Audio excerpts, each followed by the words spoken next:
हम क्रूस का चिन्ह लेते हैं। पिता, पुत्र और पवित्र आत्मा के नाम पर। इस स्वर्गीय पिता, हम आपको धन्यवाद देते हैं, धन्यवाद देते हैं प्रभु।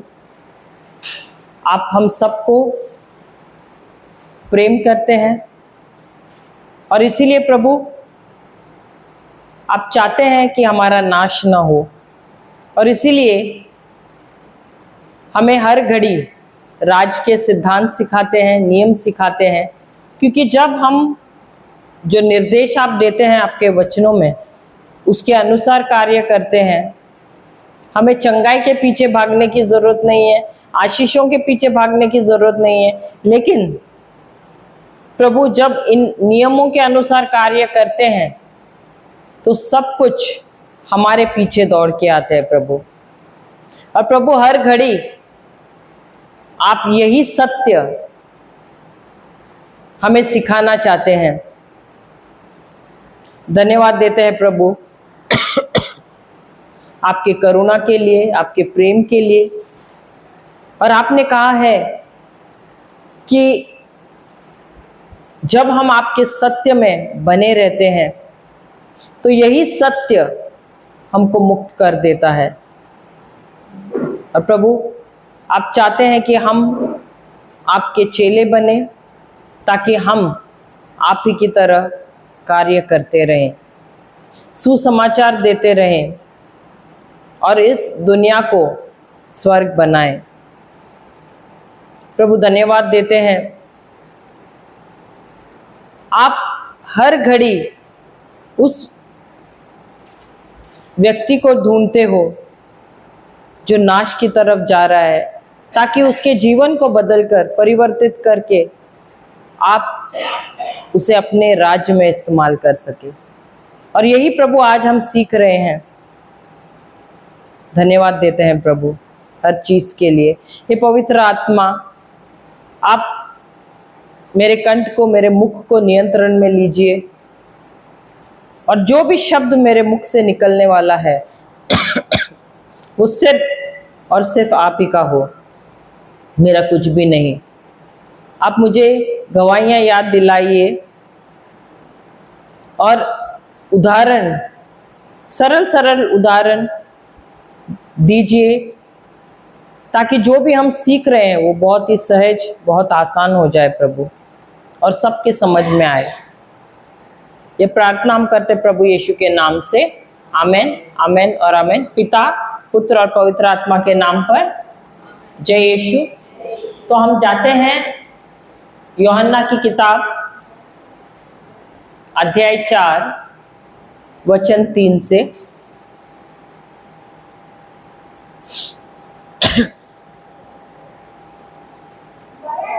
John 4:3 onwards. यूहन्ना अध्याय 4 वचन 3 से। John 4:3, gospel of John. हाँ, 4:3 वैसा आता है। हाँ हाँ, तो लर्नड दिया है। ओके, ठीक है। कौन सा वर्जन है आपका? अच्छा, न्यू इंटरनेशनल। ओके ओके, हाँ हाँ, पढ़िए। When the Lord learned of this, he left Judea and went back once more to Galilee. आगे का? Now he had to go through Samaria, so he came to a town in Samaria called Sychar, ना? Okay. Near the plot of ground Jacob had given to his son Joseph. Hindi में? तो वह यहूदिया छोड़कर फिर गलीलिया गए। उन्हें गलीलिया होकर समरिया होकर जाना था। वह गलीलिया के समरिया के सुकार नामक नगर पहुंचे। तो वहां, हाँ, जब यह उस भूमि के निकट है जिसे याकूब ने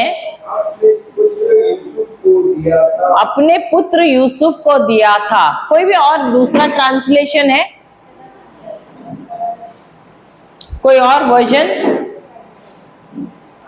एक मिनट में मेरे इसमें देखो, यूहन्ना 4:3 मेरे इसमें क्या दिया है? तो वह यहूदिया को छोड़कर एक बार फिर वापस गलील चला गया। इस बार उसे समरिया होकर जाना पड़ा। इंग्लिश में क्या दिया है?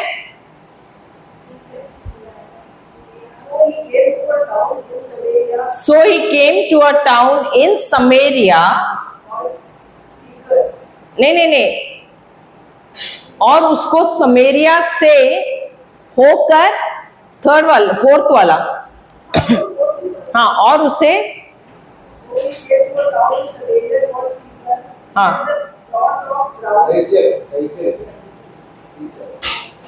तो उससे पहले ये नहीं दिया, उसको समरिया से होकर जाना अवश्य था। हाँ, पढ़िए। उन्हें समरिया होकर जाना था। इंग्लिश में NLT में है, He had to go to Samaria on the way. He had to go to Samaria on the way. इसका मतलब क्या होता है? had to, अवश्य था। It was a must. Hallelujah. हाँ, तो was Jesus a Jew? Yes. Was he a Jew? जब मनुष्य रूप में आए, क्या वो जू यहूदी थे? Yes. और ये जो यीशु कहां से कहां जाना था उनको? यहूदिया से गलील जाना था। और यहूदिया से गलील जाते समय समारिया ये बीच में आता था। ये एक नगर, इट्स नगर ही बोलेंगे ना उसको, या हाँ, तो ये नगर बीच में आता है। और यहूदी लोग समारिया में कभी भी प्रवेश नहीं करते थे। हालेलुया। किस लिए? नॉट लोकस्ट, हाँ, देवर आउटकास्टेड। हाँ, अभी ये समरिया, या 1 मिनट, समरिया यानी समारिया के लोग, ये यहूदी क्यों उनसे नफरत करते थे? क्यों? क्योंकि ईश्वर ने यहूदी लोगों को, उन्होंने निर्देश दिया था कि उनको सिर्फ यहूदी को यहूदी के साथ ही विवाह करना है और दूसरे अन्य जातियों के साथ विवाह नहीं करना है। तो जब वहां पर इजराइल में जब उत्पीड़न हुआ, यानी परसिक्यूशन आया, उस समय कुछ यहूदी ऐसे थे जिन्होंने अन्य जाति की, या तो स्त्री ने, यहूदी स्त्री ने कोई अन्य जाति के पुरुष के साथ विवाह किया, या कोई पुरुष ने, यहूदी पुरुष ने कोई अन्य जाति स्त्री से शादी किया। तो ये ईश्वर के नियम के विरुद्ध था, उनके निर्देश के विरुद्ध था। इसके लिए ईश्वर ने क्या, लोगों ने क्या किया? ये जो लोग हैं उनको इजराइल से बाहर निकाल दिया।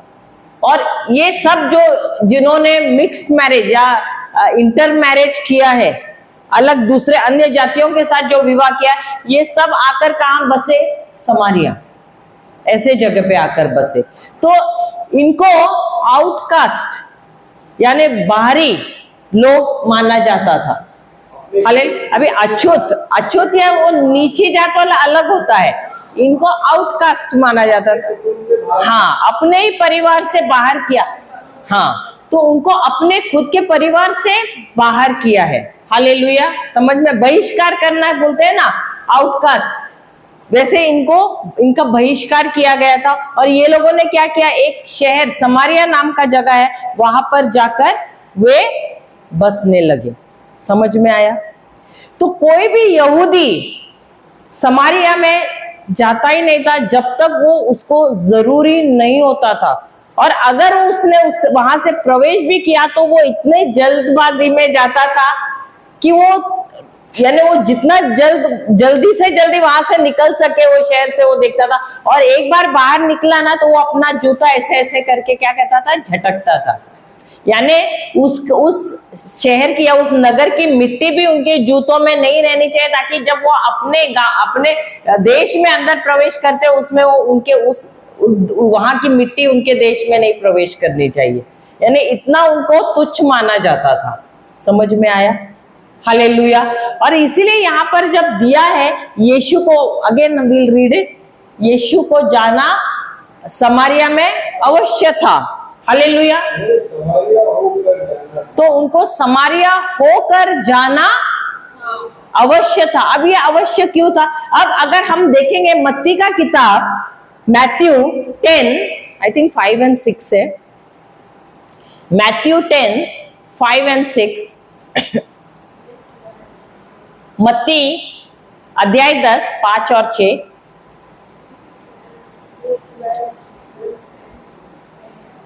पढ़ना जोर से कोई तो। ईसा ने इन 12 को यह संदेश देकर भेजा, इन 12 को ये संदेश देकर भेजा, आज्ञा देकर भेजा, अन्य राष्ट्रों के यहाँ मत जाओ, अन्य राष्ट्रों के यहाँ मत जाओ, और समारिया के नगरों में प्रवेश मत करो, और समारिया के नगरों में प्रवेश मत करो।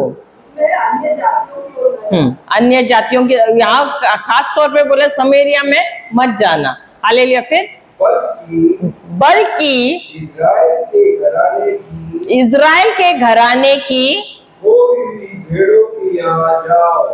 खोई हुई भेड़ों के यहाँ जाओ। तो यीशु ने अगर अपने चेलों को निर्देश दिया कि तुम समारिया में या अन्य जातियों के देश में मत जाना, तो यीशु क्यों वहां पर गए? उन्होंने खुद अपने चेलों को कहा कि तुम जाना मत, और खास तौर पे समारिया में तो बिल्कुल मत जाना। और अब यहाँ हम देख रहे हैं कि उनको यहाँ से जाना अवश्य ही था। Hallelujah, hallelujah. तो कुछ तो है, इसके वजह से वो जा रहे हैं कि नहीं वहां पर।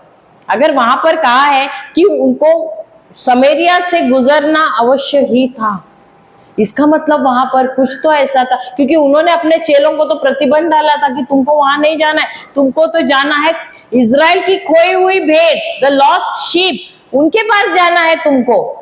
हालेलुया। वो तो ऐसे हुआ। अब क्यों जाना पड़ा? क्योंकि वहां पर कोई तो था वहां पर जिसको वो बचाना चाहते थे। जैसे कि अगर आप देखो बाइबल में एक कनानी स्त्री के बारे में भी कहा गया है। सही बात है। जब वो यीशु के पास आती है उसकी बिटिया की चंगाई के लिए, तो यीशु उसे क्या कहता है? क्या कहता है कि मैं जो इज़राइल के खोए हुए भेड़ है मैं उनके लिए आया हूं, और जो रोटी इज़राइल के बच्चों की है मैं कैसे कुत्तों को दे सकता हूं? क्या बोला? मैं कुत्तों को कैसे दे सकता हूं? तो वो स्त्री की तुलना किसके साथ की उसने? कुत्ते। तो वो स्त्री ने क्या कहा? क्या उसको गुस्सा आया? उसने क्या कहा? फिर भी जो स्वामी के मेज के ऊपर से जो क्रम्स को क्या बोलते हैं, जो टुकड़े गिरते हैं, वो भी काफी हो जाते। क्यों? क्योंकि जो रोटी है जो रोटी है उसके अंदर जो पोषण है वही पोषण किस में है? वो चूर में भी है। सही बात है। हालेलुया। तो क्या उसको स्त्री नाराज हुई? वो चूर लेने के लिए भी वो तैयार थी। सही बात है। तो भले ही ये स्त्री जो हम कह रहे समारिया की, यहाँ पर एक कोई तो व्यक्ति था ना जिसके लिए यीशु जाना चाहते थे, तो उसको भी वो क्या देना चाहता था? वो भी उसको वैसे ही चूर देना चाहते थे। हालेलुया। अब हमारे जीवन में अगर हम देखेंगे, क्या हम भी ऐसे ही हैं? हम चर्च को जाते हैं, रिट्रीट को जाते हैं, जब जाते हैं तब क्या हम थोड़ा थोड़ा करके एक एक चूर हम इकट्ठा करते हैं कि नहीं, भोजन के जैसे हम खाते हैं कि नहीं, ताकि हमारे जीवन में क्या होता है, वो चूर खाने से क्या परिवर्तन होता है। अब यहाँ पर आप कितने साल से खा रहे हो चूर? 1.5 साल के ऊपर हो गया कि नहीं? सही बात है। तो क्या जीवन में कुछ परिवर्तन हो रहा है? हाँ या नहीं? कितना परिवर्तन हो गया है? थोड़ा थोड़ा थोड़ा ज्यादा, कितना? बहुत। Hallelujah hallelujah. तो यहां पर भी अगर हम देख रहे हैं, यीशु भी जा रहे हैं जानबूझकर, क्योंकि वो सोच रहे कि अवश्य है मुझे यहां से जाना जरूरी है। भले ही मैंने मेरे चेलों को कहा है कि तुम मत जाना, लेकिन मैं यहां से जाऊंगा। क्यों? क्योंकि यहां पर कोई ऐसा व्यक्ति है जिसे जरूरत है मेरी, हालेलुया, मेरे निर्देशों की। Hallelujah, praise the Lord. हम आगे पढ़ते हैं। तीसरा हो गया, चौथा।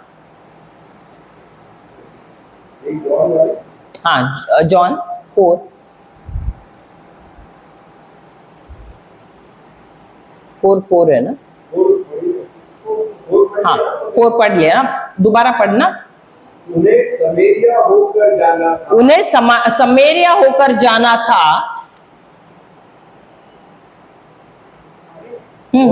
वह समरिया के सुकार नगर पहुंचे। वह समरिया के सुकार नामक नगर पहुंचे। यह उस भूमि के निकट है। यह उस भूमि के निकट है जिसे याकूब ने अपने पुत्र यूसुफ को दिया था। अब यीशु समारिया में गए, क्यों? क्योंकि उनको मालूम था कि वहां पर एक ऐसी स्त्री है जो अंधेरी दुनिया में जी रही है। हालेलुया। अब यीशु कौन है?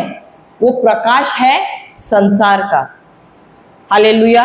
और जब उनको मालूम है कि वो प्रेम है, और जब वो सुसमाचार लेकर उस शहर में प्रवेश कर रहे हैं, क्या अंधेरा उजाला में बदल जाएगा? सही बात है। और जैसे ही वो प्रवेश कर रहे हैं, क्या शैतान के राज्य को धक्का पहुंचेगा? पहुंचेगा। सही बात है। क्योंकि यीशु जो प्रेम है, उनके प्रेम की वजह से क्या वो नगर में भी प्रेम आएगा? हालेलुया। क्या शैतान अब विचलित होगा कि नहीं? वो कोशिश करेगा। देखो, आप कभी भी देखो, जब कोई भी व्यक्ति आपके जीवन में आता है, प्रेम लेकर आता है, तो शैतान कोशिश करेगा कि आपके अंदर से जो कड़वाहट है, वो कड़वाहट उस व्यक्ति के अंदर जाए और वो व्यक्ति भी आपके साथ कड़वाहट में बर्ताव करे। कभी आपने अनुभव किया है? क्योंकि शुरुआत में जब कोई आता है प्रेम लेकर, हमको आदत नहीं है प्रेम की, तो हम सोचते ये क्यों इतना, इसका लगता है कुछ तो अलग मकसद है, ये इतना, क्योंकि हम कड़वाहट नफरत के इतने आदी हो गए हैं कि अभी जब कोई प्रेम में आता है तो हम उसको शक की निगाह से देखें। अब ये हमारा ये नहीं है, लेकिन वो जो दुश्मन है वो हमारे मन में डालता है।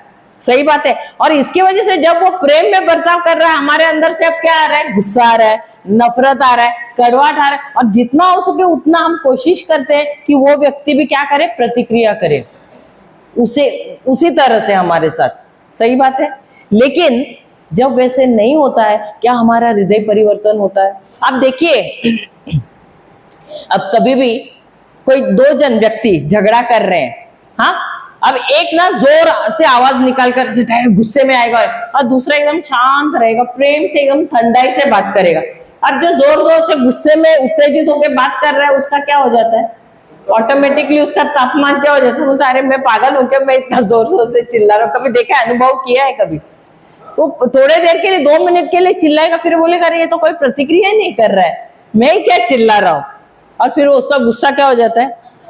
यहां पर भी हम देखते हैं यीशु क्या करे, किस मकसद से गए, ताकि ये जो स्त्री है उसके जीवन में वो क्या करे, वो सुसमाचार का उजाला वो उसको दे दे। अब क्या इस स्त्री को मालूम है उसके अंदर क्या क्षमता है? उसको मालूम नहीं है, लेकिन क्या यीशु को मालूम है उसके अंदर क्षमता है? यीशु को मालूम है।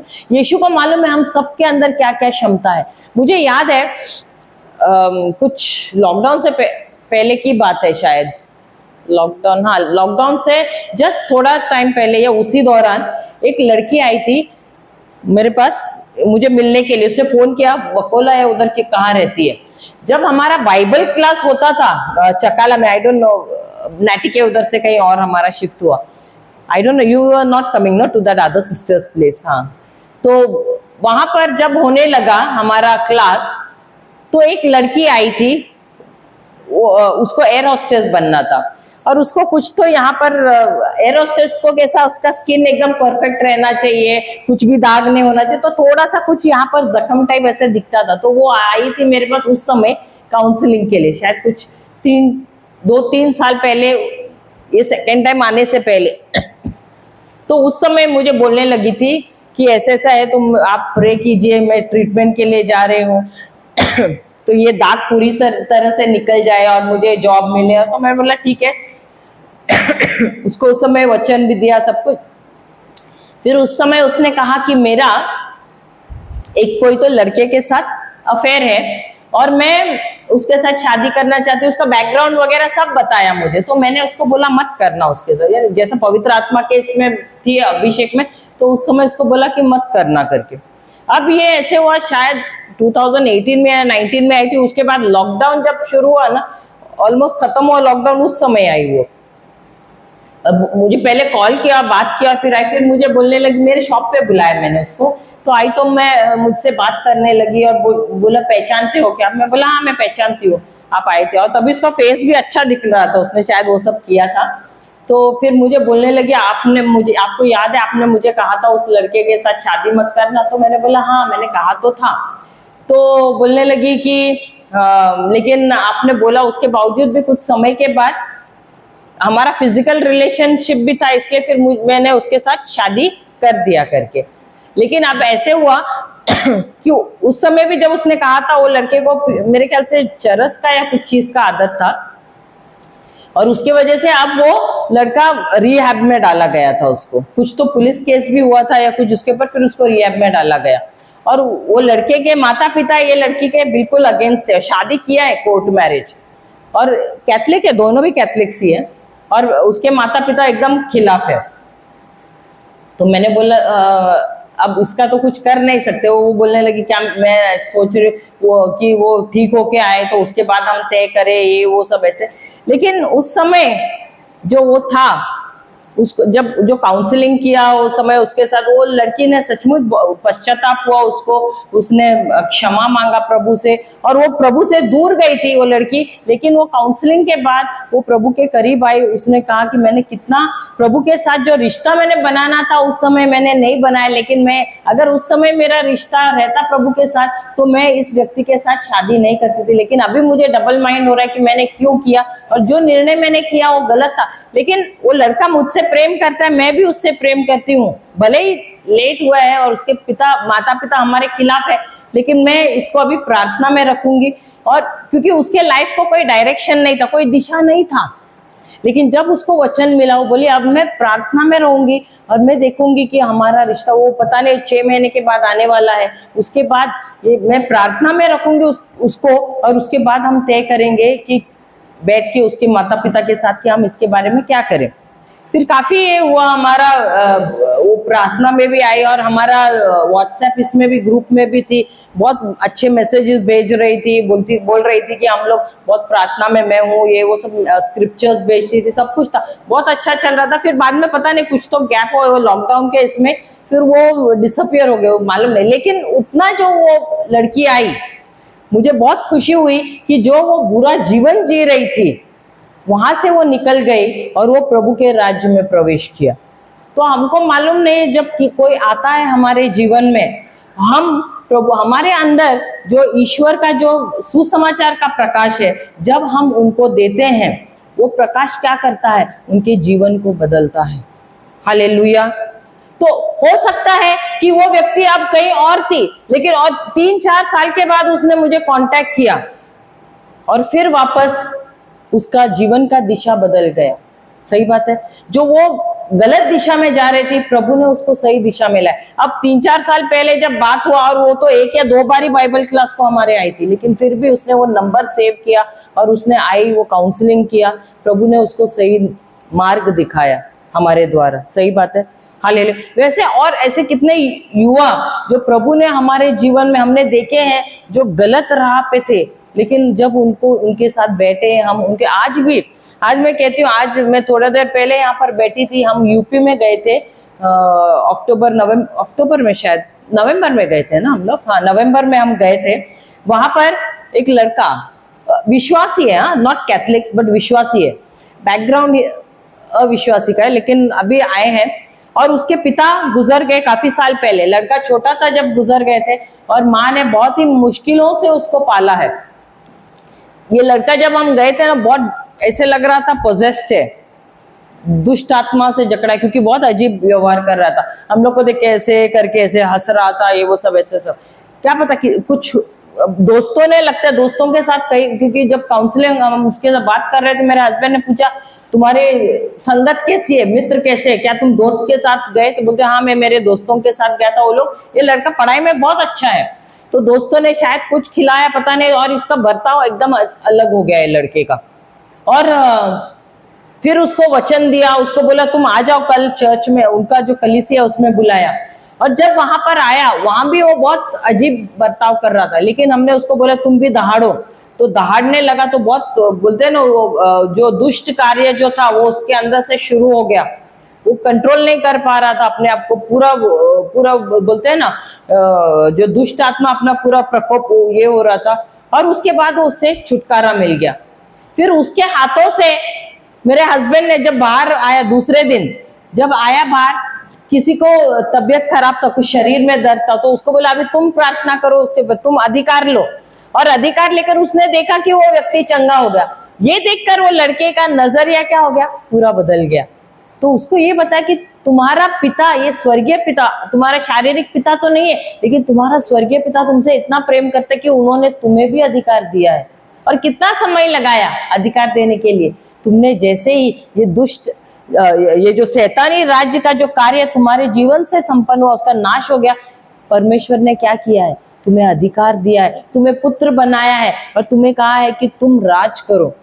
ये लड़का जब भी कुछ रहता है, निर्णय लेना है, कॉल करता है। अभी 12th स्टैंडर्ड का एग्जाम देना, तो उससे पहले मुझे कॉल किया, बोला सिस्टर आंटी मुझे ऐसे ऐसे हो रहा है, आप मुझे बताइए मैं क्या करूं। तो उसको वचन देती रहती हूँ, तो वचन बोलता है। अभी फोन किया थोड़ी देर पहले, बोलते मेरा एग्जाम बहुत अच्छा गया, लेकिन अभी मुझे जेईई क्या मेन उसका एग्जाम देना है, मुझे उसमें एनरोलमेंट देना। तो बोलते मम्मी बोल रहे नहीं ये वो सब है, तुमसे होगा क्या, तुम बार बार ऐसे डिप्रेशन में जाते हो, ये वो सब। तो मैं उसकी मम्मी को डांट रही थी, ऐसे मत बोलो। तो उसकी मम्मी बोलते नहीं, लेकिन ये वचन नहीं करता, इसीलिए मैं बोलती। तो फिर उसको समझाया, देखो तुम्हारा स्वर्गीय पिता है, अगर उसके साथ तुम रिश्ता नहीं अच्छा बनाओगे तो तुम बाकी सब कुछ कर पाओगे क्या? परमेश्वर ने तुम्हें विरासत दिया है, उनकी योजनाएं हैं, तो परमेश्वर के साथ बैठो, समय बिताओ। सबसे पहला समय किसको देना है? अपने पिता को देना है। क्या 10-15 मिनट नहीं है सुबह उठकर? बोला है आंटी मेरे पास टाइम है, मैं समय बिताऊंगा, लेकिन मुझे ये करना है। तो बोला प्रभु के साथ बैठो, उनको पूछो क्या उनकी ये योजना है। सही बात है। तो बोलने लगा हाँ आंटी मैं करूंगा, जरूर आप जो कहें वैसे ही मैं करूंगा, लेकिन मुझे 2 साल के लिए मुझे कहीं जाना पड़ेगा, वहां एनरोलमेंट मुझे मिले, आप मुझे वचन दीजिए कि मुझे मिले वहां पर और मैं करूं। मैं बोला अगर प्रभु का इच्छा रहेगा ना, भले वहां सीट नहीं तो भी प्रभु वहां पर सीट बनाएगा तुम्हारे लिए। हालेलुया। लेकिन सबसे पहले वचन कहता है मत्ती का सुसमाचार अध्याय 6:33 कि तुम प्रभु के राज्य को खोजो, और जब तुम खोजोगे तो ये सारी चीजें तुम्हें यूं ही दी जाएगी, तुमको मेहनत भी नहीं करनी पड़ेगी। लेकिन इसका ये मेहनत नहीं, ये मतलब नहीं कि मेहनत नहीं करना है, मेहनत पढ़ाई में भी करना है, लेकिन घमंड नहीं आना चाहिए। जब सब चीजें अच्छी होती है, अच्छा परसेंटेज आता है, सब कुछ होता है, तभी हमारा क्या हो जाता है, मैंने किया, मेरे वजह से हुआ, मेरा इंटेलिजेंस है, मेरी बुद्धिमत्ता है, हो जाता है कि नहीं। मैं बोला ये नहीं आना चाहिए, ये अहंकार नहीं आना चाहिए। हर घड़ी निर्भरता किस पर होना चाहिए? ईश्वर पे होना चाहिए। Hallelujah, hallelujah. तो यहाँ पर भी हम देख रहे हैं यीशु ये एक व्यक्ति को उसको खोजने के लिए क्या कर रहा है, इस जगह पे आया है। उसने अपनी दिशा बदल ली। हालेलुया। शॉर्टकट था, लेकिन वो शॉर्टकट की वजह से नहीं आए। वो किस लिए आए? वो एक व्यक्ति को ढूंढने के लिए आए, उसको खोजने के लिए। उसी प्रकार प्रभु हमको ढूंढने आते हैं। हो सकता है, देखो मैंने एक देखा है, बहुत बार मैं अपने जीवन में भी देखा है, कभी ऐसा हो जाता है ना, हम थोड़ा एक ड्राई फेस में चले जाते हैं। मुझे मालूम नहीं आपने अनुभव किया है कि नहीं। Have you ever experience that dry face? आप कभी कभी ऐसा लगता है प्रार्थना नहीं करना है, कभी ऐसा लगता है थोड़ा सुस्ती आ जाता है, कभी नींद ज्यादा आती है, होता है ऐसे। लेकिन मैंने देखा है वैसे समय में भी प्रभु आता है। वो आपको छोड़ता नहीं है, क्योंकि उसको मालूम है तुम उनकी बेटी हो ना। वो बराबर कैसा ना कैसा कोई ना कोई वचन देता है उसके द्वारा, या किसी को भेजता है ताकि तुम दोबारा शुरू करो। हालेलुया। मेरा अनुभव मैंने देखा है, पिछले साल भी मेरे साथ ऐसे हो रहा था। मैं पिट रही थी, भले ही जाके प्रचार कर रही थी, लेकिन मेरा जो पर्सनल रिलेशन में मेरा प्रॉब्लम हो रहा था, क्योंकि मैं समय नहीं दे पा रही थी। हालेलुया। उसी समय ईश्वर ने क्या किया? हमारे गुरु को भेज दिया। हालेलुया। क्योंकि मैं वचन में ध्यान नहीं दे पा रही थी। देखो हम जाके देते हैं, लेकिन खुद के लिए जो हमको बिल्ड करने के लिए चाहिए, हमको निर्माण करने के लिए चाहिए, कभी कभी ना ओवर प्रीचिंग करने की वजह से हम खुद के लिए नहीं समय दे पाते हैं। हालेलुया। हालेलुया। और फिर ऐसे हुआ कि जब वसई में आए तो प्रभु ने क्या किया? मुझे उनके बगल में खड़ा किया, ताकि जो वो प्रचार करे डायरेक्टली मेरे कान में, और मैं वो ट्रांसलेट कर रही थी। हालेलुया। तो ये करीबन मेरे ख्याल से 6 महीने ऐसे मुझे बिल्डअप करने के लिए। हालेलुया। तो प्रभु कभी भी अपनी भेड़ को नहीं छोड़ता है, क्योंकि उसको मालूम है कि हमारी निर्भरता हर घड़ी उन पर है। हालेलुया। हालेलुया। जय यीशु। तो ये स्त्री को ढूंढने के लिए यीशु खुद आए। क्यों? क्योंकि वो एक कैसा जीवन जी रही थी? एक बुरा जीवन जी रही थी। हालेलुया। अब यीशु जो यहाँ पर आए, कहां पर बैठे वो? वेयर डिड ही कम? कहां पर? कहां पर आए? और ये कुआं, क्या ये एकदम आरामदायक जगह था? कैसा जगह था? पत्थर पे नहीं बैठे, वहां पर क्या दिया है? अब सबसे पहले कौन से जगह पर आए वो? जेकब का नहीं, वो जगह को साइचर। तो ये जो साइचर जगह है, ये किसका था? जेकब या याकूब नाम का जो नबी, यानी वो 12 कबीले, जिसके जो 12 पुत्र थे, जो 12 कबीले हैं, उनका पिता जेकब है। और ये जेकब का जगह था जो उसने अपने पुत्र याकूब को दिया हुआ था, जोसेफ को दिया था। हालेलुया। और यहाँ पर ये जो जगह है, ये बहुत ही अभिषिक्त और बहुत ही ब्लेस्ड बोलते हैं ना, आशीषित जगह था। हालेलुया। क्यों? क्योंकि यहाँ पर याकूब के जो मरने के बाद जो हड्डियां हैं, वो यहाँ पर दफनाई गई थी। हालेलुया। हालेलुया। और कभी कभी हम देखते हैं कि जो हमारे पूर्वज जो रहते हैं ना, उन्होंने कोई अच्छे बीज जो बोए रहते हैं ना, उसका फल हम खा रहे हैं। कभी अनुभव किया है? हमारे जो पूर्वज है, उन्होंने अच्छे अच्छे बीज बोए हैं, और कभी हम सोचते हैं अरे इसका मैं कितना अच्छा फल खा रहे। अभी समझो गांव में अगर आपका जगह है, तो आपके पूर्वजों ने आम के पेड़ लगाए हैं, उन्होंने नारियल के पेड़ लगाया किसने? दादा परदादा ने लगाया हुआ है। और कौन मजे ले रहा है? हमने मेहनत की है क्या? मेहनत किसने किया है? उन्होंने किया। उसी प्रकार ये जो कुआं है, ये किसने खोदा था? याकूब ने। तो उन्होंने बीज कौन सा बोया था? कुएं का। तो वो जो कुआं उसने खोदा था, उसके कितने सारे वंशों ने उसमें से पानी पिया? बहुत सारे लोगों ने। सही बात है। और हम यहाँ देखते हैं यीशु जो दाऊद का पुत्र कहलाया जाता है, वो भी तो किसके वंश का है? जेकब के ही तो वंश का है ना। तो वो भी आए, वहां पर ही पहुंचे पानी पीने के लिए। हालेलुया। समझ में आया? Did you all understand? So the world is round. अगर आपने अच्छा कार्य किया है ना, तो उसका फसल आपके जो बच्चे हैं, उनके बच्चे, सब उनको मिलता है वो। हालेलुया। इसीलिए हमको हमारे जीवन में क्या करना है? अच्छी बीज बोना है। यहाँ पर याकूब ने क्या, याकूब और नीनो जेकब को कहते हैं, याकूब ने क्या किया? उसने एक अच्छा बीज बोया है। कुआं खोद के। हालेलुया। और यहाँ पर कौन आया है? यीशु आया है। और यीशु यहाँ पर आकर वो बैठा है कहाँ पर? कहाँ बैठा? Is it written over there?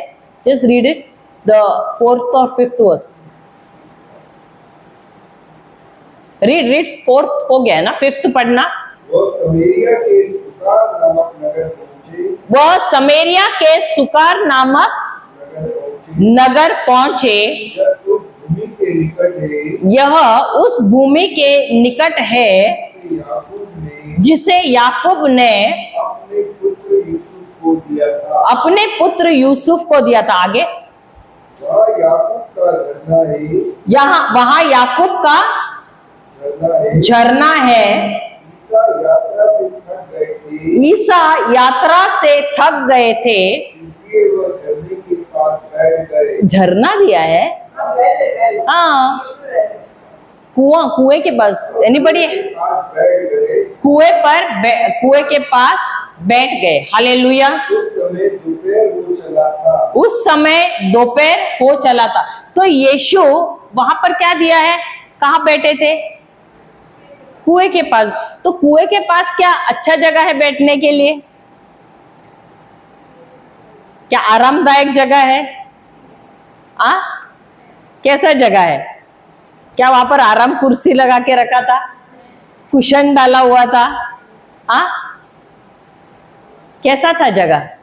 बहुत ही असुविधा है। वहां पर पत्थर थे, तो उसके ऊपर वो बैठा था। लेकिन क्या यहाँ पर यीशु कुड़कुड़ा रहे हैं या आराम से बैठे हैं? अब यीशु जो राजाओं का राजा है, प्रभुओं का प्रभु है, वो परमेश्वर का पुत्र है, लेकिन क्या वो असुविधाओं में भी रहने के लिए तैयार है? Is he ready to stay in uncomfort? लेकिन हमारे साथ क्या होता है? जब थोड़ा सा असुविधा होता है, क्या हो जाता है? थोड़ा सा डिस्कंफर्ट, थोड़ा अनकंफर्ट। अभी ट्रेन में आए, थोड़ा सा भीड़, क्या हो गया? होता है कि नहीं? बैठने को जगह नहीं मिला, क्या करते हैं हम लोग? होता है कि नहीं? क्या हम लोग बोलते रहने दो, चलेगा, कितना हो सके उतना चलेगा, हम सहन करने के लिए तैयार है। क्या करते हैं हम लोग? क्या शुरू करते हैं? मुझे याद है हम लोग ना गोवा जाने के लिए पहले 2015-16 की बात है, शुरुआत में हम बस लेकर जाते थे। कुछ नहीं तो आराम से मेरे ख्याल से 50-60 के आसपास लोग रहते थे। हम यहाँ से वॉल्वो या कुछ ना बुक करके लेके जाते थे, 2-2 बस कभी कभी ऐसा बुक करके लेके जाते थे। तो एक फर्स्ट टाइम क्या सेकेंड टाइम जब हमने बुक किया ना, उस समय एक हैंडीकैप नहीं था, वो एक्चुअली वो व्यक्ति जो है ना ऊपर छत पे चढ़ा था और वो बारिश से पहले साफ करते हैं ना, वो कर रहा था और वो गिर के पीठ की हड्डी उसकी टूट गई थी। तो उसकी वजह से पूरी तरह से खटिया पे पड़ा हुआ था, अपाइज हो गया था। तो हम ब्रदर के काफी 2-3 रिट्रीट्स में उसको लेके गए और उसके परिवार वालों को पूछा कि हम उसको लेके जा सकते हैं गोवा, क्योंकि वहां पर उस समय 5-6 दिन का रिट्रीट रहता ही था ब्रदर का गोवा में हर महीने। तो तभी छुट्टी था, गर्मी की छुट्टियां, तो हमने बोला चलो उसको लेकर जाते हैं। और जब लेकर गए उसके परिवार वाला कोई आया ही नहीं और उसको हमने सामने के सीट पे बिठाया और उसको बैठने के लिए बैलेंसिंग नहीं रहता था, इसलिए वो बेल्ट बांध के उसको ना बराबर बिठाया था हमने। और उसके बगल में और एक भाई को बिठाया, जो अच्छा हट्टा कट्टा है ये सोच के कि वो अगर स्लिप भी हो रहा है तो ये उसको पकड़ के, क्योंकि वो व्यक्ति ऐसा था, पतला सा था, तो उसको खींच के बराबर बिठाएगा करके। अब ये तो हुआ, उसके साथ साथ ऐसे हुआ कि कुछ कुछ लोग थे जिनको बस में ट्रैवल करना होता नहीं, वो उनको उल्टियां भी होती है। अब ऐसा हुआ एसी बस है, अब जैसे वो घाट के उधर से जा रहे हैं ना बस, किसको किसको होता नहीं ना, और वो एसी से उसका हवा ऐसे आने से किसको किसको उल्टी आता है। तो रात का समय था, तो ऐसे हुआ बाकी सब लेडीज, खाली वो एक जो सामने बैठा है वो 2 व्यक्ति और मेरे हस्बैंड, यही 3 खाली मेल पुरुष। अब ऐसे हुआ, वो वहां से वो एक औरत थी, उसको बार बार उल्टी हो रही, और जब उल्टी हो रही तो वो लिंटन करके चिल्ला रही, और रात को सब सो रहे। अब वो चिल्ला रहे तो अभी उनकी नींद भी खराब हो रही है, उनके साथ साथ बाकी सबकी नींद, क्योंकि वो चिल्ला रहे लिंटन मेरे को उल्टी हो रही है। अब ये लेके जा रहे पॉलिथीन बैग उसका हो गया। तो उतने में ये जो व्यक्ति जो बैठा है ना, ये भी यहाँ से चिल्ला रहे, जो हट्टा कट्टा बैठा है, जो पतले वाले को संभालने के लिए उसको बिठाया, उसको बोला अच्छा ऐसे करना, तुम उसको संभाल। अब जब वो स्लिप हो रहा है नीचे तो ये भी लिंटन इधर है, अबे उसको बिठाया उसको संभालने के लिए, ये भी उसको पूरा रात ऐसा। और वो औरत को देख, यानी वो उल्टी कर रहे, उसको देख के जिनको नहीं हो रहा था वो भी, सबको प्लास्टिक दिया गया, सब उल्टियां कर रहे थे। पूरा रात हमारा वैसा ही हो गया। हालेलुया। अब पूरे हम इतना अनकंफर्ट से और इतना बोलते हैं ना बगैर नींद के और वो सब ऐसे गए, लेकिन पहुंचे हम लोग वहां पर। हमने ऐसे शिकायत वगैरह ज्यादा नहीं, लेकिन थोड़ा बहुत ऐसे ये होने लगा कि नींद नहीं हो गई ये वो सब। लेकिन मैं वही बोलती हूँ, जब हमारे जीवन में जब ऐसे सब चीजें आती है, समस्याएं आती है, अनकंफर्ट आता है, तो हमारा रवैया कैसे होता है। और उसमें उनका हालत सबसे ज्यादा हो गया, और बाकी सब लेडीज का क्या हो रहा था उधर, अरे यार कितना पूरा रात चिल्ला रहे, अरे ऐसा हो गया, अरे वैसा हो गया, होता है कि नहीं। हालेलुया। लेकिन यहाँ पर हम देख रहे हैं यीशु जो प्रभुओं का प्रभु है, जो खुद ईश्वर का पुत्र है, क्या उन्होंने शिकायत की? अरे मैं ईश्वर का पुत्र और मुझे बैठने के लिए तक यहाँ पर जगह नहीं है, मैं क्या पत्थर पे बैठूं, मुझे एक आरामदायक कुर्सी भी नहीं है। हाँ, हालेलुया। अभी ये तो छोड़ो, वहां पर क्या दिया है, यीशु थक गए, दिया है, दिया है, दिया है, थके हुए थे। क्या वो सचमुच थके हुए थे?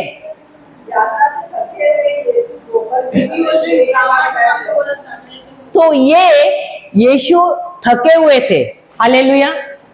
यीशु थके हुए थे, लेकिन उनके चेले नहीं थके हुए थे। यीशु थके हुए थे, लेकिन उनके चेले थके हुए नहीं थे। आप लोग मेरे को घूर के, किसने बोला? आगे पढ़ो। तो पढ़ो ना, पांचवा पढ़ो, पांचवा क्या छठा? वो थके हुए थे।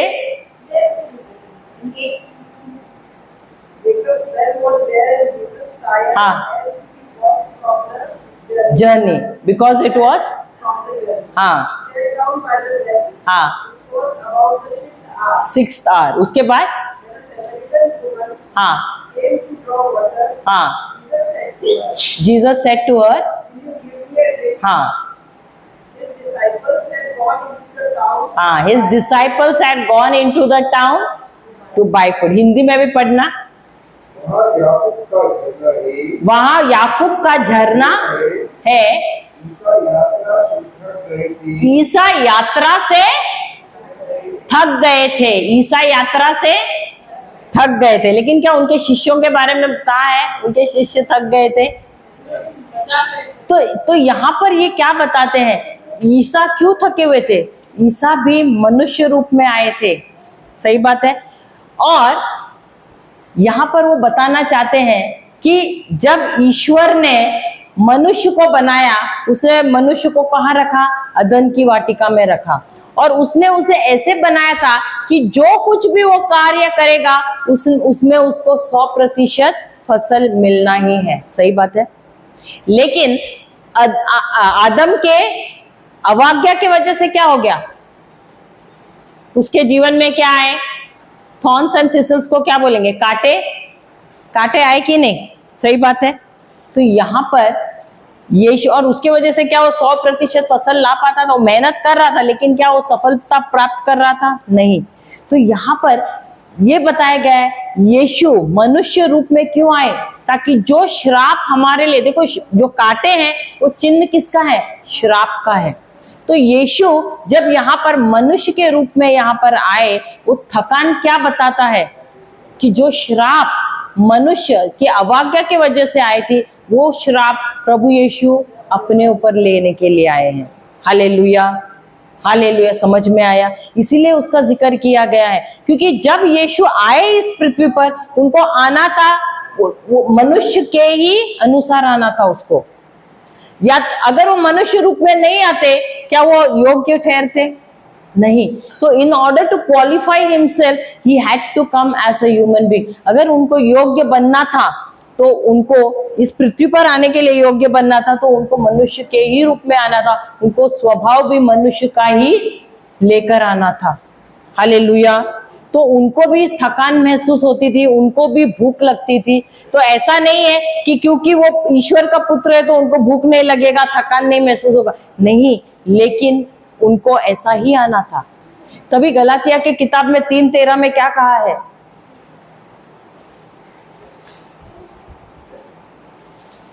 पढ़िए, Galatia 3:13।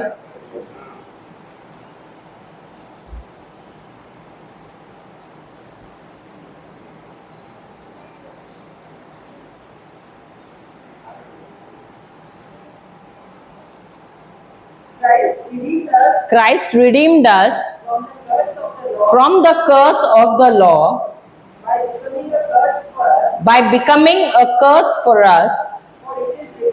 For it is written, For it is written, cursed is everyone cursed is everyone who is hung on a tree. he is hung on a tree. Who is hung on a tree. तो यीशु किस लिए आए? ताकि जो श्राप हमारे लिए था, वो श्राप वो अपने ऊपर ले जाए। हालेलुया।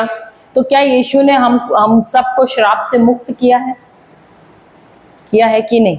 हालेलुया। तो यहाँ पर हम देख रहे हैं कि यीशु हम सबको श्राप से मुक्त करने के लिए, और इसीलिए उन्होंने मनुष्य का रूप लेकर यहाँ पर आए। Hallelujah. He took on the form of man. Hallelujah, hallelujah.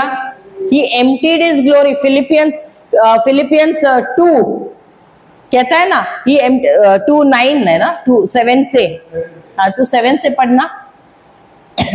फिलिपियो 2:7 से पढ़ना। But made himself nothing, taking the very nature of a servant, being made in human likeness. He emptied his glory भी दिया है ना। वास्तव में ईश्वर थे, वास्तव में ईश्वर थे, उनको पूरा अधिकार था, उनको पूरा अधिकार था कि वह ईश्वर की बराबरी करें, कि वो ईश्वर की बराबरी करे। फिर भी उन्होंने दास का रूप धारण किया तथा मनुष्य के समान बनकर अपने को दीनहीन बना लिया। अपने को दीनहीन बना लिया। उन्होंने मनुष्य का रूप धारण करने के बाद मरण तक क्रूस पर मरण तक आज्ञाकारी बनकर अपने को और भी दीन बना दिया। Hallelujah, hallelujah. तो क्या यीशु अपनी पूरी महिमा वहां पर ही एम्प्टी को क्या बोलेंगे, खाली करके आए स्वर्ग में? Did he empty his glory in heaven? Yes, वहां पर दिया ना, इन फिलिपियंस इट इज गिवन, फिलिपियो में दिया है। उन्होंने अपने सारी महिमा को स्वर्ग में ही रिक्त किया, और वे यहाँ पर पृथ्वी पर आए मनुष्य रूप में। क्योंकि अगर वो मनुष्य रूप में नहीं आते तो वो यहाँ पर योग्य नहीं रहते। He wouldn't have qualified to come on this planet Earth, क्योंकि वो ईश्वर ही रहते थे ना। और इसीलिए हर चीज उनको सीखना पड़ा, हर चीज उनको सहन करना पड़ा। He even had to learn obedience. वचन कहता है कि उनको आज्ञाकारी बनना भी उनको सीखना पड़ा, और कैसे? दुख झेल कर। हालेलुया। तो यहाँ पर भी वो दुख झेल रहे हैं। बता रहा है कि वचन कि वो थके हुए थे, तो वो हम मनुष्यों जैसा ही उन्होंने साधारण सा जीवन जिया। अगर वचन कहता है ना, उनकी तरफ हम देखें, यशाया का किताब 53 कहता है ना, देयर वाज देखिए आइज़ाया 53:1 से पढ़ेंगे। यशाया, who has believed our message who has believed our message, and to whom has the arm of the Lord has the arm of the Lord revealed. revealed. He grew up He grew up before him before him like a tender shoot like a tender shoot and like a root and like a root out of dry ground. out of dry ground. He had no beauty He had no beauty or majesty or majesty to attract us to attract us to him. to him. Nothing in his appearance that we should that we should desire him. desire him. Hindi में, किसने हमारे संदेश पर विश्वास किया? किसने हमारे संदेश पर विश्वास किया? प्रभु का सामर्थ्य किस पर प्रकट हुआ? वह हमारे सामने एक छोटे से पौधे की तरह सूखी भूमि की जड़ की तरह बड़ा। हमने उसे देखा था, उसमें न तो सुंदरता थी, न तेज और न कोई आकर्षण भी। इसका ये मतलब है, देखो हम कभी कभी पिक्चर देखते हैं ना जीसस का, नीली आंखें हैं, बाल एकदम अच्छे हैं, कपड़े एकदम इस्त्री किए हुए देखते हैं ना, लेकिन ये वचन क्या कह रहा है?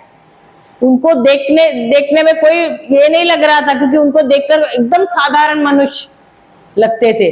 उनको देखकर उनमें ना कोई तेज नजर आ रहा था, ना कोई आकर्षण लगता था उनकी तरह। क्यों? क्योंकि वो साधारण मनुष्य के जैसे थे। अभी जो मछुआरे, जो उनके चेले थे, उनके साथ जब घूम रहे थे तो उनके जैसे ही दिख रहे थे। हो सकता है कि कितने दिनों तक उन्होंने कपड़े तक नहीं धोए होंगे, और हम जब पिक्चर देखते हैं ना तो हम ऐसे एकदम व्हाइट कपड़े दिखाते हैं ना। हो सकता है उनके कितने मैले थे कपड़े, उन कपड़ों में से बदबू भी आती होगी उनके पसीने की तक, क्योंकि जहां वो रह रहे थे इजराइल रेगिस्तान है, इट इज अ डेजर्ट, और वहां पर गर्मी बहुत होती है, ठंडी में बहुत ठंडी होती है, एक्सट्रीम क्लाइमेट है। गर्मी में बहुत गर्मी है, ठंडी में बहुत ठंडी है। तो शरीर से पता नहीं वहां तो पानी भी मिलता था कि नहीं, कहीं जगह अगर वो रेगिस्तान से गुजर है, कहीं पानी भी नहीं मिलता होगा, शायद वो नहाने को भी 2-2, 3-3 दिन नहीं मिलता होगा, तो शरीर से बदबू आना जायज है। सही बात है, सही बात है ना। तो इसका मतलब है वो भले ही ईश्वर के पुत्र थे, लेकिन वो यहाँ पर हमारे जैसे साधारण मनुष्य के जैसे है। तो ऐसा मत सोचो कि उनको देखकर अरे सब ये यीशु, ऐसे नहीं था कोई। तो वो वचन वही कह रहे, उनमें कोई सुंदरता नहीं थी। जैसे सूखे जमीन में से बोलते हैं ना जड़ निकलता है, वैसे थे वो। इसका मतलब देखने में कोई आकर्षण नहीं था, कोई तेज नहीं था। इसीलिए हम देखते हैं ना, जब जो सैनिक है उनको जब पकड़ने को आए, गिरफ्तार करने आए, तब उनको समझ में नहीं आया कौन है यीशु, क्योंकि सब एक जैसे लग रहे थे। इसका मतलब ऐसा नहीं कि उनके चेले अलग दिखते और एकदम हैंडसम और एकदम ऐसे दिख रहे हैं कि अरे हाँ ये जैसे हीरो बताते हैं फिल्म में, सलमान खान बॉडी वाला आगे अरे हाँ ये तो हीरो है, और बाकी पीछे कुछ भी ऐसे, वैसा नहीं था। तो यीशु उनके जैसे ही था, इसलिए कोई उनको पहचानता नहीं था, वो सैनिक तक नहीं पहचानते थे उनको। तो वो ये वचन यही बता रहा है कि वो एकदम साधारण बनकर आए। ऐसा भी नहीं कि महल में पैदा हुए, राजकुमार जैसा नहीं, कहाँ पैदा हुए? तबेले में। तो उनको अगर मनुष्य के रूप में ही उनको आना था और एकदम साधारण से साधारण बनना था, अगर उनको जीतना था, हमको विजय दिलाना था, तो क्यों? क्योंकि उनको हर एक परीक्षा से पास होके निकलना था। अगर वो सब चीज में अच्छा इसमें रहते तो क्या फायदा था? तो इसीलिए यहां पर बता रहे उनके अंदर भी कमजोरियां थी। He had infirmities, उनके अंदर कमजोरियां थी, उनके अंदर वीकनेसेस था, और ये बता रहा है वचन। वो रोते भी थे, निराश भी होते थे, थकान महसूस करते थे, भूख भी लगती थी। ऐसा नहीं कि सुपर हीरो, हाँ वो ऐसे नहीं कि शक्तिशाली नहीं थे, अगर वो रंदा मारते थे, कारपेंटर का बेटा था तो सचमुच उसमें मसल्स था ही, नहीं तो कोई भी ऐसा एरा गहरा तो नहीं वो रंदा मार सकता, क्योंकि वो जो फर्नीचर का काम करना है, कारपेंटरी करना है, उसके लिए तो ताकत चाहिए। और उसने अपने धरती के पिता की मदद की है 30 साल की उम्र तक, तो इसका मतलब उनका शरीर भी मजबूत था। लेकिन इसका ये मतलब नहीं कि जब वो चल के जा रहे थे सब जगह पे तो वो उनको थकान नहीं महसूस होती थी। अब वो ऐसा नहीं कि वो घोड़े पे जाते थे, क्योंकि राजा का राजा है, प्रभु का प्रभु है, ईश्वर का पुत्र है, तो वो घुड़सवारी करते थे, नहीं, वो सब जगह पे पैदल जाते थे। हालेलुया। हमको तो इतनी सारी सुविधाएं होते हुए भी हम क्या करते हैं, कुरकुर कुरकुर कुरकुर चालू रहता है ना, कुरकुरे खाते हैं। हाँ, हालेलुया, हालेलुया। तो यहाँ पर हम देखो, जब हम हमारे जीवन में असुविधाएं आती हैं, उस समय हमको याद अपने आप को दिलाना है, यीशु ईश्वर का पुत्र होते हुए भी कभी भी उसने कुड़कुड़ाए नहीं, कभी भी शिकायत नहीं किया। क्योंकि हर घड़ी ना जब हमारे जीवन में थोड़ा सा कुछ होता है ना, हमारा मुंह खुलना चालू हो जाता है, और आता क्या है उसके अंदर से बहुत अच्छे अच्छे शब्द। सही बात है, हालेलुया। और यही वो हमको नहीं सिखा रहा है, उन्होंने यही बात अपने शिष्यों को भी सिखाया। क्यों? क्योंकि उनके जाने के बाद ये मिनिस्ट्री उनको भी आगे चलानी है।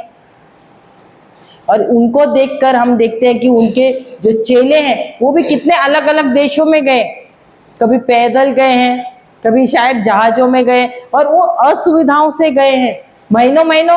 ऐसा नहीं कि रोज जाकर प्रचार कर रहे थे, उनको सफर करने में एक जगह से दूसरे जगह कितने महीनों जाते होंगे, लेकिन वो उन असुविधाओं से गए। अगर आप पौलुस का भी देखेंगे तो उनका तो वो जहाज वो ये हो गया था ना, शिपरेक को क्या बोलते हैं, जहाज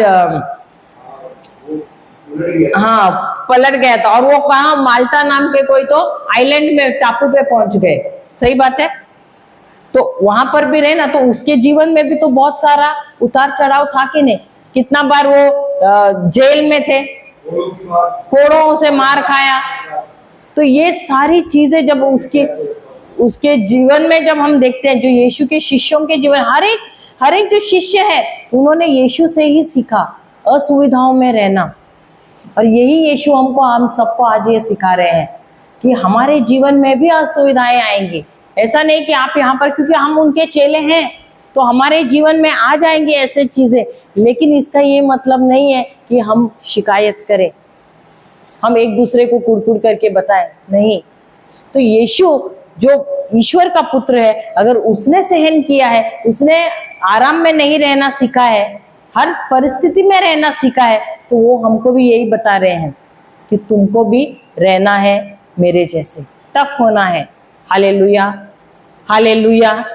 अब ये यीशु कौन से समय पर पहुंचे हैं? दोपहर के समय में, क्योंकि वहां पर दिया है कौन सा पहर है? छठा पहर दिया है ना, 6th आवर ना, तो वो है दोपहर का समय। अब ये जो स्त्री है ये कौन से समय पे आई है वहां पर?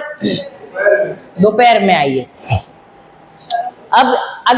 अब ये जो औरत आई है दोपहर में, और यीशु कब वहां पर पहुंचे हैं? उससे पहले पहुंचे हैं कि नहीं? पहले पहुंचे।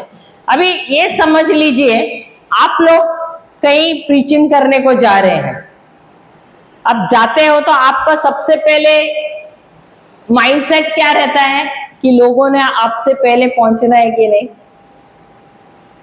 होता है कि नहीं? सही बात है। अब यीशु जहां भी जाते थे हजारों में, उनको तो आदत ही थी, क्योंकि वो पहुंचने से पहले ही लोग उनके पीछे पीछे दौड़े जाते, हजारों के तादाद में। सही बात है, हजारों की संख्या में। अब यहां पर यीशु बैठे हैं और वो राह देख रहे, वो इंतजार कर रहे हैं उस व्यक्ति का जिसको वो सुसमाचार देने आए। उल्टा हो गया कि नहीं? सही बात है। और वो भी अच्छा समय है या धूप का समय है? धूप के समय में। तो धूप में आप लोगों को बहुत अच्छा लगता है खड़ा रहना, बैठना, सन बात लेना। तो यीशु यहाँ पर सन बात ले रहे हैं कड़ी धूप में। Hallelujah, hallelujah. तो क्या उनको सचमुच अनकंफर्ट हो रहा है? सही बात है, वो धूप में बैठकर, और वो भी धूप का समय यानी 12 के निकट होगा वो समय, 12 बजे आप देखोगे तो सर पे रहता है सूरज, सही बात है, और उस समय तो सनस्ट्रोक्स का ज्यादा ये रहता है समय। लेकिन क्या यीशु यहाँ पर फिर भी है, इंतजार कर रहे हैं, पेशेंटली है, आराम से बैठे हैं और उसका इंतजार कर रहे हैं। अभी वो चाहते थे तो शिष्यों को बोल सकते थे चलो हम लोग साथ में जाकर खाना खाते हैं, कोई तो अच्छा 5 स्टार होटल देख के तो खा लेते हैं ना खाना, कौन सा ज्यादा अच्छा है। अगर आप देखोगे कभी कभी हमारे लाइफ में ऐसे सिचुएशंस आते हैं ना, हमको चॉइस करना पड़ता है, हम मिनिस्ट्री का कार्य करें या हम पार्टी के लिए जाए। और कितना समय के बाद एक पार्टी अटेंड करने को मिल रहा है यार, अभी रिट्रीट क्यों आज ही होना चाहिए, होता है कि नहीं। कभी कभी ऐसा होता है कोई व्यक्ति आता है उसी समय बोलता है अरे प्लीज प्लीज प्लीज मेरे को आपकी जरूरत है, आपकी मदद की जरूरत है, प्लीज थोड़ा समय मेरे साथ बैठो, मेरे साथ थोड़ा सा वचन बोलो, मुझे कुछ तो एटलीस्ट हेल्प करो, मैं ये समस्या में हूँ, आप प्लीज मेरी मदद करो। और उसी समय आपको जाना है पार्टी के लिए, सामने से फोन आए, वो व्यक्ति भले ने फोन आया तो आप क्या बोलोगे, अरे प्लीज रुको मुझे एक अर्जेंट काम आया है, ऐसे नहीं बोलोगे शादी में जाना है लेकिन मुझे एक अर्जेंट काम आया है, सही बात है, बोलते हो ऐसे, हाँ बोल रही है ये, तो मिनिस्टर नहीं करोगे, तो मैं वही बोल रही हूँ, तुम वो व्यक्ति के साथ समय बिताओगे या तुम पार्टी को चले जाओगे, कौन सा करोगे। तो चुनाव है या नहीं आपके पास। तो यीशु ने क्या किया, वो चाहते थे तो बोल सकते थे शिष्यों को चलो मैं भी चलता हूं तुम्हारे साथ, हम जाकर कोई अच्छे जगह पे जाके क्या करें, खाना खाएं। उसके शिष्य क्या करने गए, खाना लेने के लिए गए कि नहीं, सही बात है ना। तो वो भी जा सकते थे, ये धूप में बैठकर वो लेकर आते थे, धूप में बैठकर खाना खाने से तो कहीं होटल में जाके बैठ के अच्छा सा होटल देखकर बैठ के खाना खा सकते थे कि नहीं, मौका था कि नहीं, उनको था कि नहीं। लेकिन उन्होंने क्या चुना, मैं यहाँ पर इंतजार करूंगा उस व्यक्ति का, क्योंकि मुझे मालूम है कि ये व्यक्ति आने वाला है। हालेलुया। अब उन्होंने शिष्यों को क्यों भेजा, शिष्य भी तो ये थके हुए थे, शिष्य थके हुए नहीं थे क्या।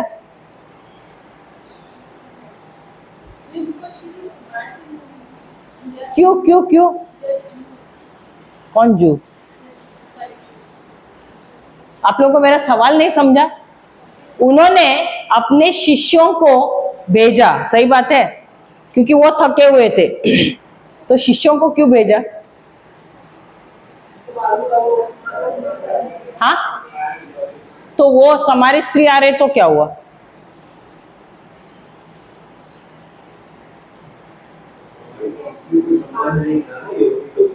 हाँ हाँ बराबर बराबर, क्योंकि अगर वो शिष्य होते, यीशु और वो शिष्य कौन है, यहूदी है।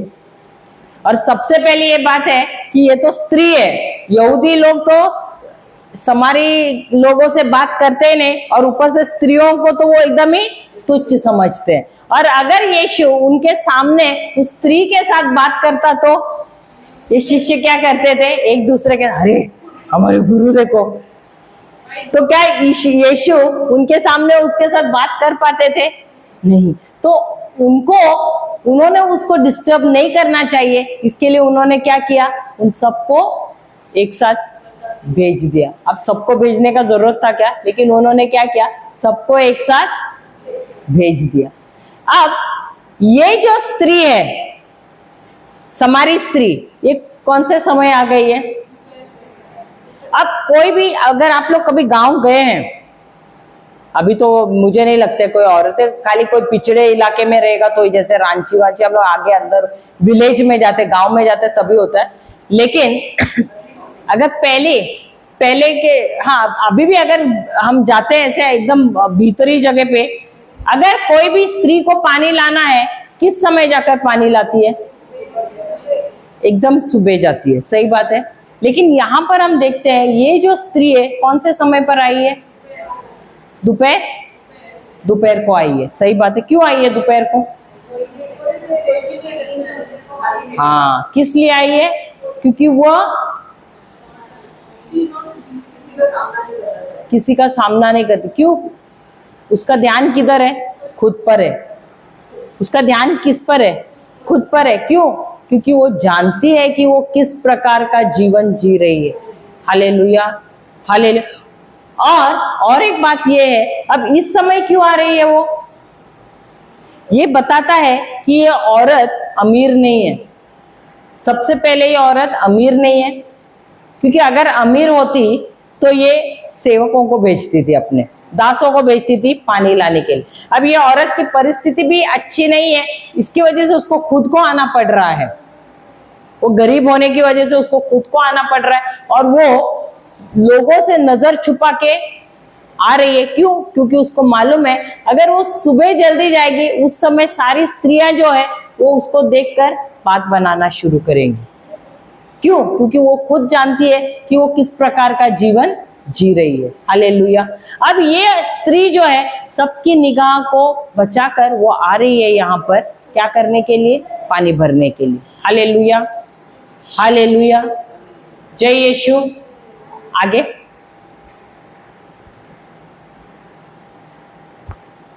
7वां है ना।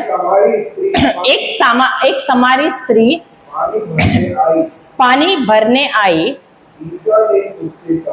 ईसा ने उससे कहा, मुझे पानी पिला दो। अब ईसा ने क्या कहा उससे? मुझे पानी पिला दो। तो जब ईसा ने ये कहा, क्या ईसा ने अपने आप को नम्र बनाया? क्योंकि अगर आपको आप जब किसी को कुछ मांगते हो, जब तक आप नम्र नहीं होते हो तब तक आप मांगोगे नहीं। अभी कभी कभी ऐसे होता है घर पे, समझो अब हम दोनों एक घर में, अभी हम दोनों के बीच में झगड़ा हो गया। अब इसने किचन में कुछ रखा है, अब मुझे मालूम नहीं कहाँ रखा है। अब झगड़ा तो हुआ है हम लोगों के भी, हम ऊपर ही ऊपर ऐसे बात कर रहे हैं, लेकिन अगर मुझे चाहिए कि इसने दाल कहाँ रखा है, क्या मैं उसको पूछूंगी? अच्छा, आपको पूछना है, मुझे मालूम है, आपको नहीं मालूम, आप आके पूछोगे? बात कर रहे हैं ऊपर ही ऊपर, लेकिन पूछोगे? हाँ, नहीं पूछोगे। क्यों मालूम है? क्योंकि आपको झुकना पड़ेगा, नम्र होना पड़ेगा। ये होता है हमारे रिश्तों में, हम पूछते हैं कभी एक दूसरे से, भले ऊपर ही ऊपर बात करेंगे, लेकिन गुस्सा है, घमंड है, उसकी वजह से हम पूछेंगे नहीं। तो अगर किसी को कुछ पूछना है, मदद मांगना भी है ना, सबसे पहले हमको नम्र होना पड़ता है, अपने आप को नम्र बनाना पड़ता है। यहाँ पर हम देखते हैं यीशु ने क्या किया? अपने आप को नम्र बनाया। और जब उन्होंने अपने आप को नम्र बनाया, क्या वो स्त्री आकर्षित हुई उनकी तरफ? हुई कि नहीं हुई? वो क्या उसको मालूम था कि यीशु को सचमुच पानी चाहिए? उसको मालूम नहीं था। हालेलुया। लेकिन जब यीशु ने उसको मांगा पानी, तो उसका फट करके आकर्षक गया। क्यों? क्योंकि सबसे पहले तो वो यहूदी तो दिख ही रहे थे, और यहूदी लोग सबसे पहले तो हमारे लोगों से बात करते नहीं, और उससे पहले तो स्त्रियों को तो बहुत ही तुच्छ समझते हैं, स्त्रियों से तो बिल्कुल बात नहीं करेंगे। और यहाँ यीशु वो है जो इस स्त्री से बात कर रहा है, वो बात ही नहीं कर रहा है, उनसे मदद मांग रहा है, उनसे कह रहा है कि मुझे पानी दो। यहाँ पर एक सीख हमको मिलती है, पता है क्या? यीशु यहाँ पर बताना चाहते हैं, अगर आप जाओ मत्ती का सुसमाचार अध्याय 10 वर्स 42, मैथ्यू 10:42, ये बहुत ही इंपॉर्टेंट है, ये आप गांठ बांध के रखो अपने जीवन में। यहाँ पर यीशु सिर्फ उसको सुसमाचार सिखाने नहीं आए हैं, वो उसके लिए एक द्वार खोलने के लिए आए हैं। पता है किस चीज का? आशीष का। पढ़िए मैथ्यू 10:42, 10:42, मैथ्यू 10:42। हाँ, 42, yeah, I was saying 42 only, no? अच्छा अच्छा, हाँ, okay. If anyone gives even a cup of cold water to one of these little ones, because he is my disciples, I tell you the truth, he will certainly not lose his reward. पढ़ना हिंदी में, ध्यान से सुनना ये। जो इन छोटों में से किसी को एक प्याला ठंडा पानी भी इसलिए पिलाएगा कि वह मेरे शिष्य हैं, तो मैं तुम्हें विश्वास दिलाता हूँ कि वह अपने पुरस्कार से वंचित नहीं रहेगा। मुझे याद है ये जो यीशु यहाँ पर कह रहे हैं ना, जब हम जो प्रचार करते हैं, जब हम जाते हैं किसी के घर पे, तो जानबूझ के, हम तो जानबूझ के, अगर उन्होंने हमको पानी भी नहीं पिलाया, हम जानबूझ के बोलेंगे, उनके साथ बात करेंगे, प्रार्थना करेंगे, सब कुछ, फिर बाद में उनको बोलेंगे हमको एक गिलास पानी दो। कभी कभी वो लोग भूल जाते हैं ना, हम बोलते हैं जानबूझ के पानी दो। और जब वो आपको पानी पिलाते हैं, हम प्रार्थना यही करते हैं कि प्रभु, आपने कहा है आपके वचन में कि जब कोई मेरे चेलों को एक गिलास ठंडा पानी भी पिलाएगा ना, नॉर्मल पानी वो भी पिलाएगा, तो भी वो व्यक्ति क्या होगा, उसको क्या मिलेगा, रिवॉर्ड, उसको आशीष मिलेगा। और ये आशीष कभी भी रिक्त नहीं जाएगा, वेस्ट नहीं जाएगा। मुझे याद है, हम लोग, एक बहन जो है, उसकी वो करोड़ों का उनका लॉस हुआ था, यानी वो कर्जे में थे, और हम हर महीना, शायद आखिर में महीना शुरू होता था तो उनके घर पे हम नाइट विजिल रखते थे। और उनका एक्चुअली उतना हैसियत नहीं था, लेकिन फिर भी वो अच्छा अच्छा खाना बनाती थी। जब हमारा नाइट विजिल हो जाता था 12 बजे, हम पूरा दिन फास्टिंग करते थे, वो अच्छा अच्छा खाना पकाती थी। और उनके दोनों बेटे अमेरिका में पढ़ने के लिए गए थे, और उनको हर साल उनका फीस भरना था। अभी वहां का फीस जो है अमेरिका से, उस समय 15 लाख कुछ था एक बच्चे के पीछे, तो उनको वो इंतजाम करने में बहुत दिक्कत होता था। पति उनके एयरलाइंस या एयर इंडिया में कुछ ऑफिसर थे, लेकिन उनका कुछ तो वाइफ का रॉन्ग डिसीजन के वजह से करोड़ों के लॉस में गए थे वो लोग। तो हम नाइट विजिल उनके घर पे रखते थे, लेकिन वो इतना अच्छा से अच्छा, वो केक्स भी बहुत अच्छा बनाती थी। वो हमारे लिए, वो तक डेजर्ट बोलते हैं ना, लास्ट में स्वीट डिश जैसा बना के खिलाते थे। वो जितना हो सके बेस्ट से बेस्ट हम लोग के लिए बनाते थे। हमने देखा 1 या 1.5 साल के अंदर उसका पूरा का पूरा कर्जा मुक्त हो गया। आज वो यूएस में है, बच्चों की शादी हो गई, सेटल हो गए, सब कुछ अच्छा हो गया।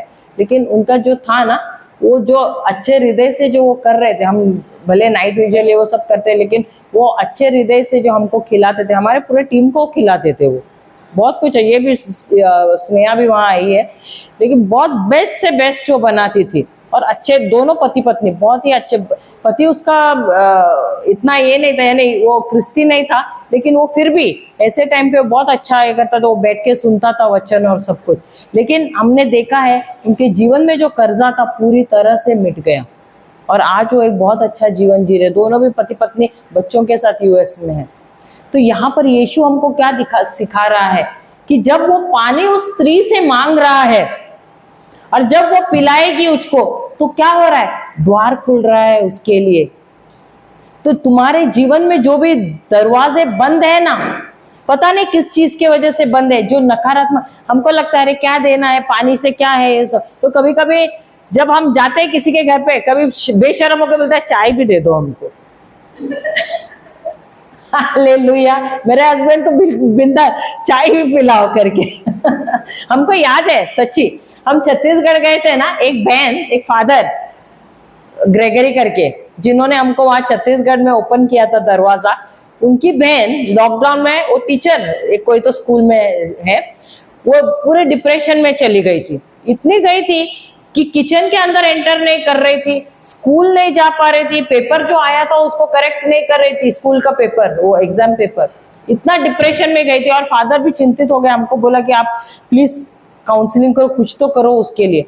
फिर हम एक पैरिश में गए, वहाँ वो उसकी बहन का पैरिश है, तो उस प्रीचिंग चालू होने से पहले मेरे हस्बैंड बैठे, उनके साथ बात किया और अच्छी तरह से उसने बात भी किया, सुनने लगी। वो डिप्रेशन में ऐसे ही बैठी थी, कुछ ये नहीं हो रहा था, लेकिन उसके साथ बात करने के बाद उन्होंने कहा हम शाम को हमारा यहाँ प्रीचिंग खत्म होने के बाद आपके घर पे आएंगे और हम चाय पियेंगे। और हमारा पूरा टीम, कुछ हम 10-11 जन थे, हम सब आ रहे हैं आपके घर पे और आप ही हमको चाय बना के पिलाएंगे।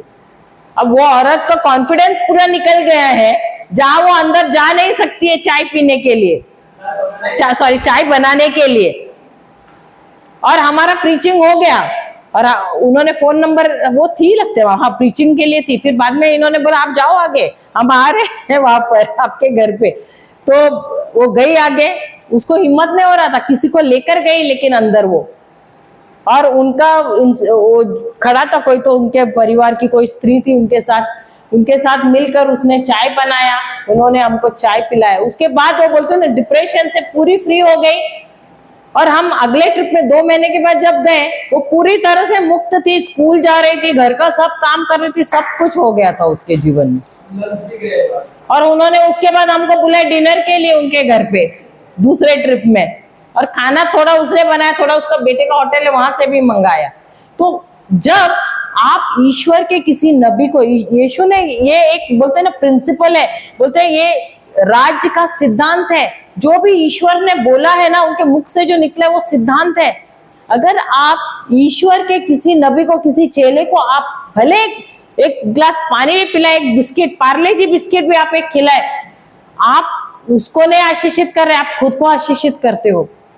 कभी शुरुआत में जब कोई हमको देता था, हम बोलते थे नहीं नहीं नहीं करके ऐसे बोल, लेकिन बाद में जब ये वचन हमको मालूम पड़ा, हम जानबूझकर जबरदस्ती से उनको बोलते नहीं, हम आपको भले आप चाय मत पिला, लेकिन हमको एक गिलास पानी तो दो। क्यों? क्योंकि जब आप हमको देते हो, आप खुद के लिए अच्छा करते हो। खुद के लिए क्या कर रहे हो? आप स्वर्ग से वरदान, व्हाट इज दैट, क्या है वो शब्द? आशीष। आप आशीष आप प्राप्त करते हो।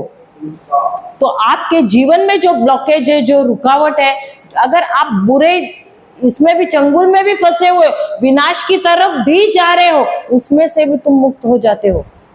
Hallelujah, hallelujah.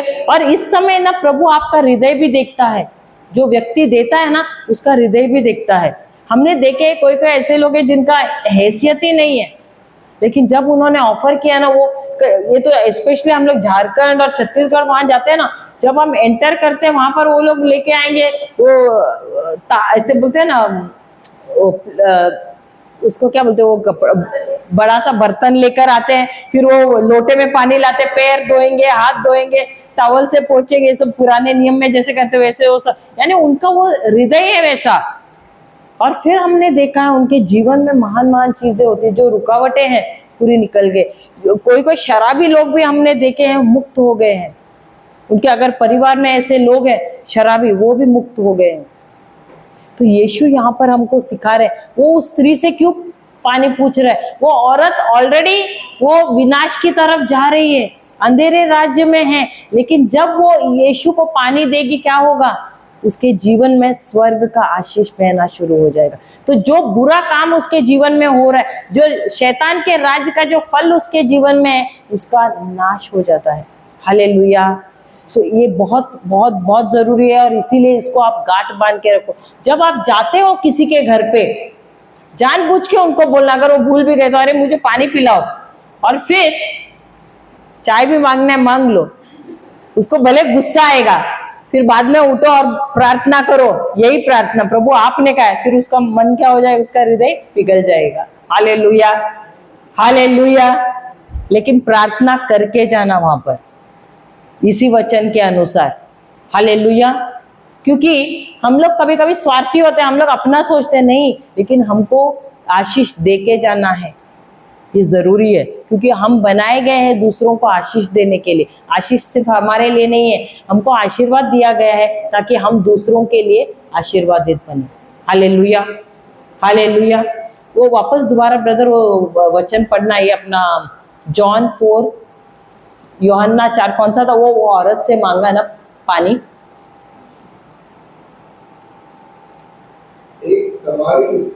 एक समारी स्त्री पानी भरने आई। ईसा ने उससे कहा मुझे पानी पिला दो। तो पानी मांगने के लिए यीशु को क्या अपने आप को नम्र बनाना पड़ा? तो वो नम्र बन गए, और जब वो नम्र बन गए, क्या वो स्त्री उसकी तरफ उसका ध्यान गया? हालेलुया। अब जब उसको क्या मालूम था यीशु को सचमुच पानी की जरूरत है? नहीं मालूम था, लेकिन उसको ये मालूम था कि ये जो यहूदी लोग हैं, हम समारी लोगों को तुच्छ समझते हैं, हम समारी लोगों को कुत्ता सुअर ऐसे समझते हैं, और वो बुलाते भी थे उनको, ये कुत्ते हैं, ये सुअर है, ऐसे। तो उनको उस प्राणी का दर्जा दिया जाता था।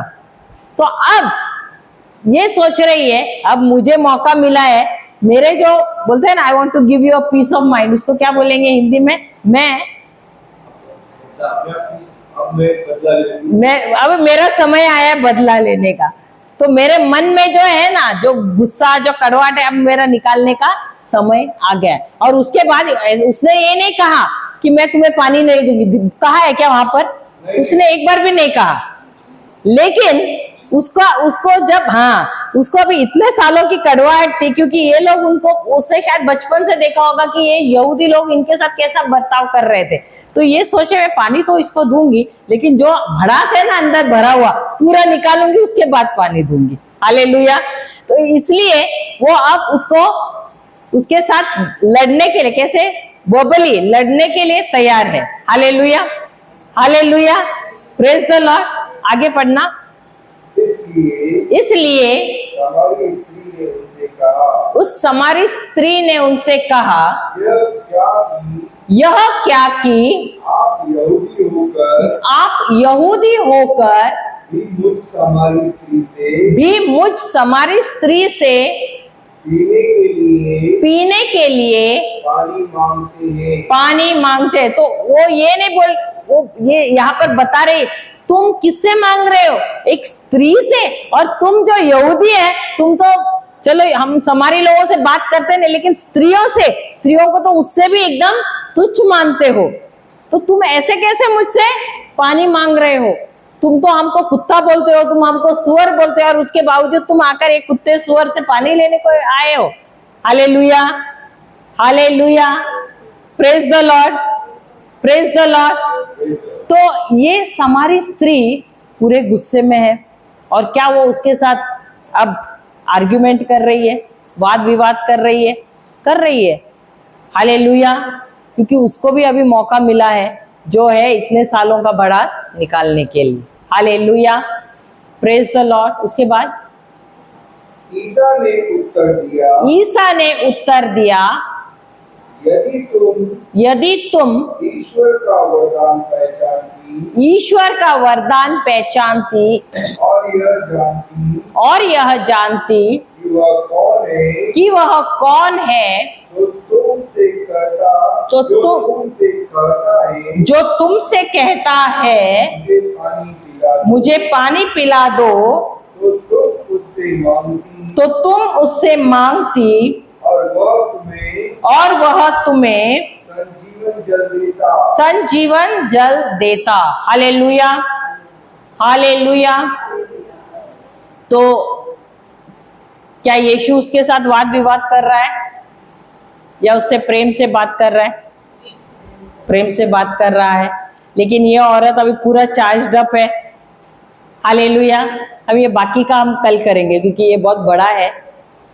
ठीक है, हम सब आंखें बंद करते हैं, धन्यवाद देते हैं प्रभु को। हे प्रभु, हम आपको धन्यवाद देते हैं कि इस सामरी स्त्री के द्वारा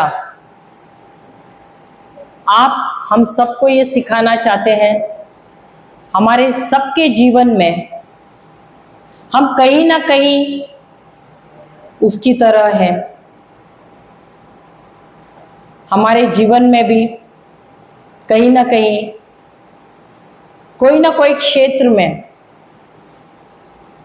हम गिर चुके थे, लेकिन प्रभु यीशु जिस प्रकार आप उस सामरी स्त्री को संभालने के लिए आए और उसी स्त्री